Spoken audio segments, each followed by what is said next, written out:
नमो तस् भगवतो अरहतो सम्मा सम्बुद्धस्स। साधु साधु साधु। श्रद्धावान उपासक उपासिकागण, उपोषद के दिन में हम लोग पुण्य के बारे में चिंतन करते हैं। पुण्य की महिमा जो है उसके बारे में चिंतन करते हैं। आज हम आपको अभय थेर वस्तु बताएंगे। अभय थेर के बारे में एक छोटी सी कथा है। इसमें से कुछ भाग हम शायद इससे पहले बता चुके हैं, परंतु एक छोटा सा एक विशेषता है उसकी जिसको हमको जानना है कि एक पुण्य हमें हमारे जीवन में किस तरह से हमारी विपत्तियों में सहायक हो सकता है। ठीक है।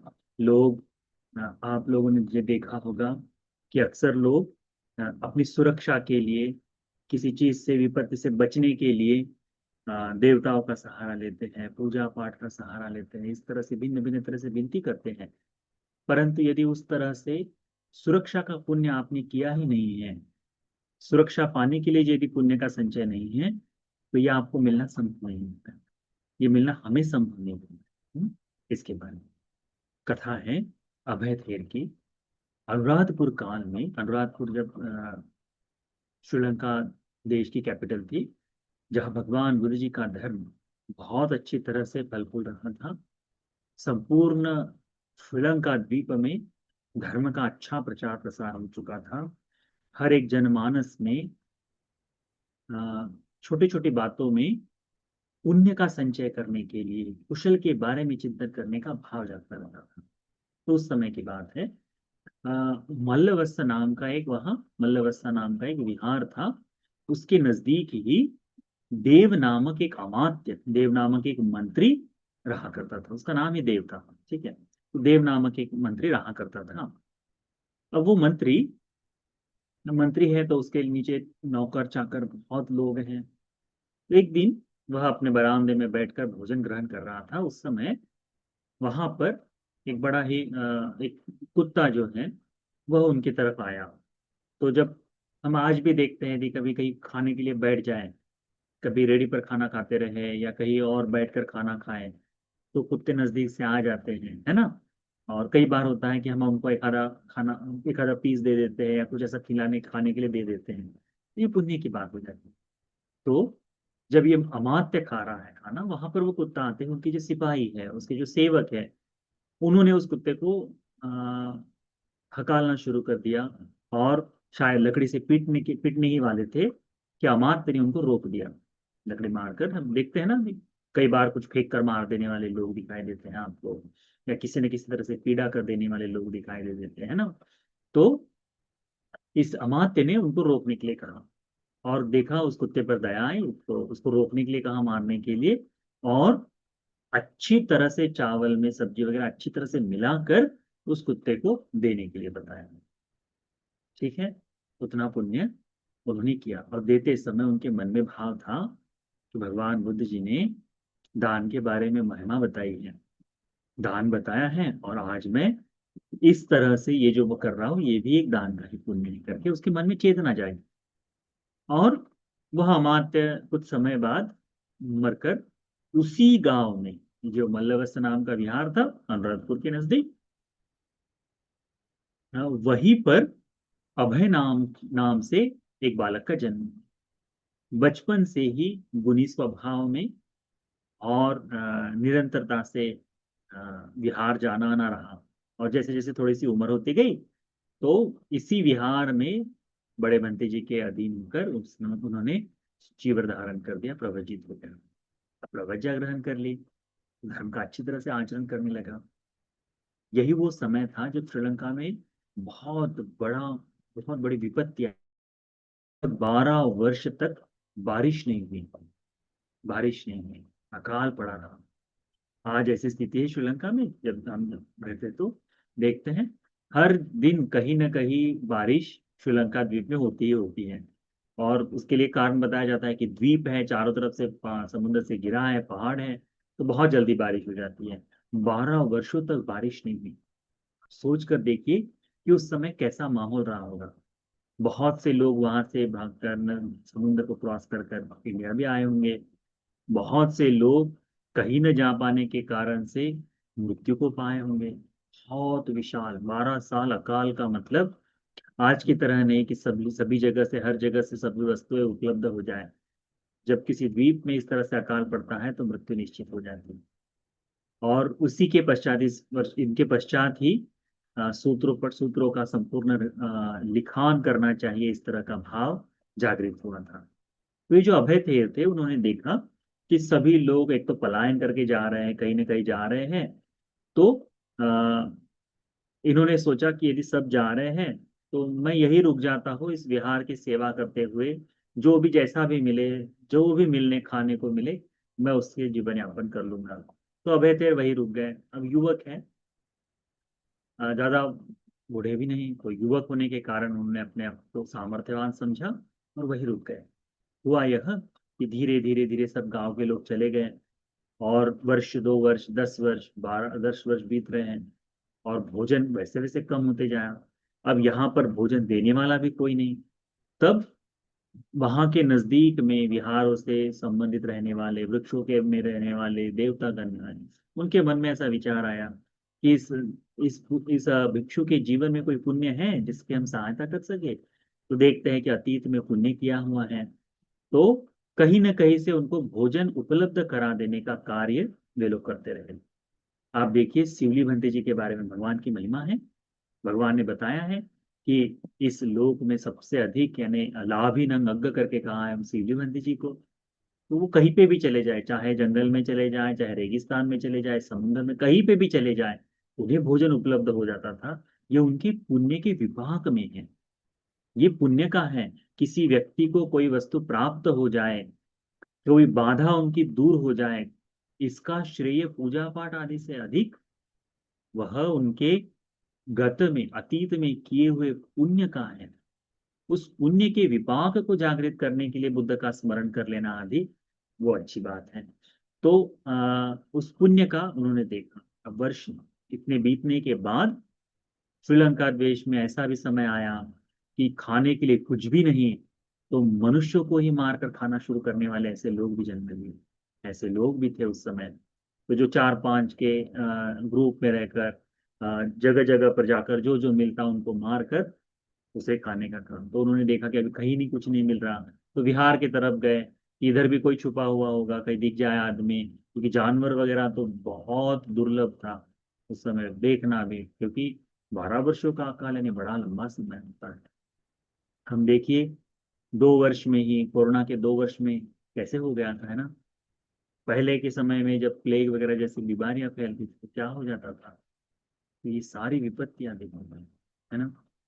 तो 12 वर्षों तक ना मिलने के कारण, तो जब ये लोग गए कि उन्होंने देखा एक विहार में एक युवक भिक्षु है, तो क्यों नहीं इसे ही पकड़ लिया जाए करके। तो उसको पकड़ने के लिए गए। भंते जी अपने उस समय अपनी गुफा में बैठे हुए थे। तो जैसे ही गुफा में बैठे हुए तो ये लोग आए, देखने के लिए आए। तो ये जब आ रहे थे, इनके मन में जब चल रहा था, तब वहां पर जो देवता उस विहार के अधिग्रहित थे, या फिर वहां पर रहने वाले भूमट्ठा देवता हैं, उनके मन में आया कि ये भिक्षु बहुत ही सुंदर तरह से सेवा कर रहा है, कि उन्हें इसकी सहायता की जाए। पर कैसे करे, क्या इसके जीवन में पुण्य है। तो उन्होंने देखा कि पिछले ही जन्म में इन्होंने किसी कुत्ते की जान को बचाने के लिए, उसको मार रहे हैं, उसको बचाने के लिए इन्होंने अपने सहायकों सहायकों से, सेवकों को रोका था। तो ये पुण्य भी पर्याप्त है इनको रोकने के लिए करके। तो तत्काल उन्होंने किसी एक तरह से दिव्य भाव ही हुआ है उस समय कि वे जो चोर आए, जिस गुफा के अंदर से घुसे, उनको पता ही नहीं चला कि कौन सी गुफा में है करके। देखा देखा देखा और चले गए। थोड़ी देर में उनको जब कोई दिखाई नहीं दिया तो उनको लगा कि ये जो भिक्षु है अरहंत होंगे, ये जो भिक्षु है अरहंत होंगे। तो उन्होंने कहा कि अरहतों को तो मारना बड़ा पाप हो जाएगा, ऐसा नहीं करना चाहिए। उनको वैसे ही छोड़कर लौट गए। ये वहां से वो चले गए। धीरे धीरे 12 साल बीत गए, और दुर्भिक्ष खत्म हो गया। धीरे धीरे लोग आने लगे। ये भिक्षु जो है पहले इस तरह से बहुत तकलीफ जैसे भी जीवन जिए, उसके बाद उनका पुण्य और जागा कि धर्म का बोध हो जाए। धर्म साधना को अच्छी तरह से पुष्ट करते हुए भगवान बुद्ध जी ने जिस कारण से प्रविज्ञा बताई है जिस धर्म के लिए प्रवृत्ति बताई उस मुक्ति सुख को चखने का उन्हें भाग्य मिल गया।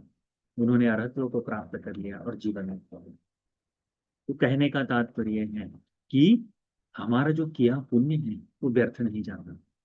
चाहे जानवर को भोजन खिलाओ, चाहे उसकी सुरक्षा में आप लोग कोई ना कोई क्रिया कर लो, यदि मन में कल्याण का भाव है, कुशल का भाव है, तो ये किया हुआ पुण्य आपको बाधाओं को दूर रखने के लिए काम में आएगा, आपको तकलीफों में सहायक बनेगा। ये जो बातचीत है ये भगवान के परिनिर्वाण के पश्चात की बात है। भगवान बुद्ध जी इस लोक से परिनिर्वाण को प्राप्त कर चुके थे। धर्म भारत देश से श्रीलंका द्वीप में जा चुका था।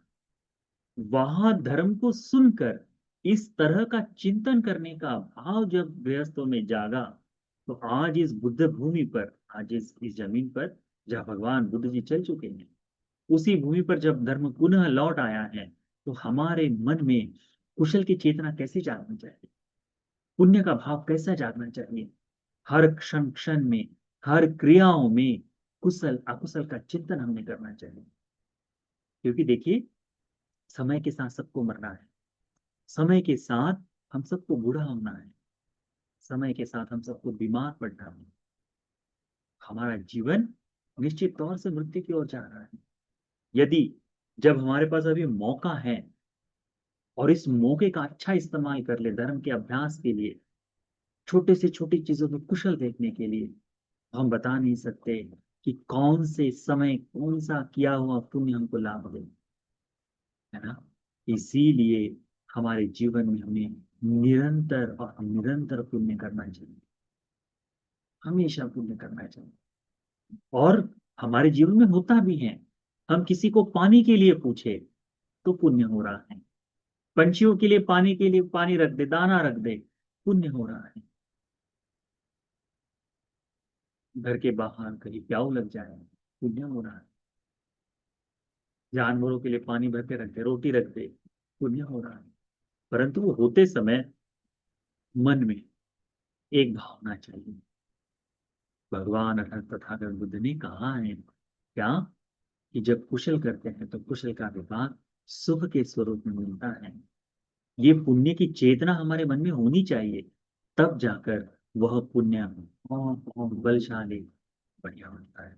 ठीक है, इस बात को अच्छी तरह से ध्यान रखें।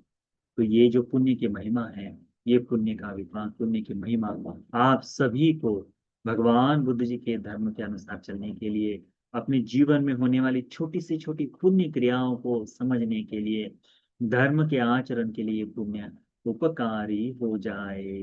साधु साधु साधु। आज दिन भर में उपोषणशील से हमने बहुत सा पुण्य संचय किया है। ये किया हुआ सारा पुण्य हम लोग चिंतन में लेके आएंगे। आज उपोषणशील को धारण कर कर प्रातः का ध्यान, उसके बाद में दोपहर या फिर शाम का मध्य का ध्यान, पश्चात में हमने धर्म देशना, धर्म श्रवण, धर्म चर्चा और अब पुण्य की महिमा आदि से बहुत सा पुण्य का संचय किया है। ये किया हुआ सारा पुण्य अनुमोदन करते हैं सभी पुण्य का एक देवताओं को, इष्ट देवताओं को। ये सारा पुण्य उन्हें इस बुद्ध शासन में धर्म को बोध कर लेने के लिए उपकारी हो जाए। साधु साधु साधु। क्या हुआ सारा पुण्य अनुमोदन करेंगे सभी कालातीत ज्ञातियों को, जो जो ज्ञातिगण मृत्यु को पाए उन सभी को देते हैं ये सारा पुण्य अनुमोदन करेंगे। उसी प्रकार से रूपराज सोमकुंवर जी को भी ये सारा पुण्य देते हैं। ये सारा पुण्य हमारे सभी कालातीत ज्ञातियों को मिल जाए, इस पुण्य के बल से उनका परलोक का जीवन सुख से सुखमय हो जाए, सारी दुख पीड़ाएं आदि दूर हो जाए, उन्हें भी संसार दुख से मुक्ति का भाग्य मिल जाए। साधु साधु साधु। क्या हुआ सारा पुण्य अनुमोदन करेंगे गुरु भंते जी को, आश्रम में रहने वाले सभी भंते जी लोगों को, देश में रहने वाले, दुनिया में रहने वाले सभी भंते जी लोगों को, ये सभी भंते जी लोग सुखी हो जाएं, उन्हें भी धर्म मार्ग पर चलने के लिए ये पुण्य सहायक हो जाए। साधु साधु साधु। क्या हुआ सारा पुण्य आप सभी उपासक उपासिकाओं को देते हैं, परिवार के सभी सदस्यों को, ज्ञातियों को, हितैषी मित्रों को, इस बुद्ध शासन में भंते जी लोगों की सेवा आदि में लगे रहने वाले दान आदि से सेवा करने वाले सभी उपासक उपासिकाओं को ये सारा पुण्य देते हैं। इस परियति धम्मा को चलाने के लिए जो जो लोग सहायक है उन सभी को ये सारा पुण्य देते हैं। ये सारा पुण्य सारा कुशल कर्म उन सभी को, आप सभी को इस बुद्ध शासन में अच्छी तरह से धर्म का आचरण करते हुए, कल्याण मित्र की छाया में रहते हुए, उत्तम चार आर्य सत्य के बोध के लिए पुण्य उपकारी हो जाए। साधु साधु साधु।